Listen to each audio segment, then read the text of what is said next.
Hi hello மக்களே, எல்லோரும் எப்படி இருக்கீங்க? இன்றைக்கி நம்ம என்ன பார்க்க போகிறோன்னா காம்போனன்ட்ஸ் ஆஃப் பவர் வீடர் பார்க்கலாம் வாங்க.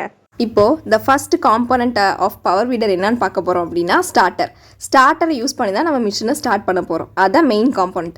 நெக்ஸ்ட்டு வந்து கீழே இருக்கிறது ரொட்டேட்டிங் பிளேட். இந்த பிளேடு வந்து ஜே டைப் மாடலில் இருக்குது. இதை யூஸ் பண்ணி தான் வீட்ஸை வந்து ரொட்டேஷன் ஆக்ஷன் மூலியமாக நம்ம கீழே இருக்க வீட்ஸ் வந்து கட் பண்ண முடியும். பின்னாடி இருக்கிறது வந்து ஒரு ப்ளவு மாடல் மாதிரி.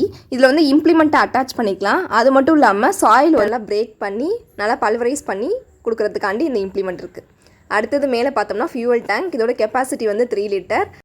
நெக்ஸ்ட் காம்போனன்ட் பார்த்திங்கன்னா சைலன்சர். அடுத்து இது வந்து ஏர் ஃபில்டர். இங்கே பார்த்தா தெரியும், ஒரு வெள்ளை கலரில் குட்டியாக ஒரு வால்வ் இருக்கும். அதை இன்ஜின் ஸ்டார்ட் பண்ணுறதுக்கு முன்னாடி நம்ம ஆன் பண்ணி வச்சுக்கணும். ஒன்ஸ் இன்ஜின் ஸ்டார்ட் ஆனதுக்கப்புறம் அதை ஆஃப் பண்ணிடணும்.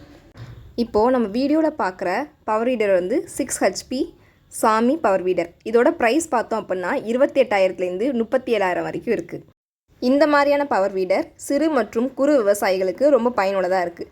ஏன்னா இதை ஈஸியாக ஹேண்டில் பண்ணி வீட்ஸ் எல்லாத்தையும் கண்ட்ரோல் பண்ணலாம். அது மட்டும் இல்லாமல் சாயிலையும் நல்லா பிரேக் பண்ணி கொடுக்கும்.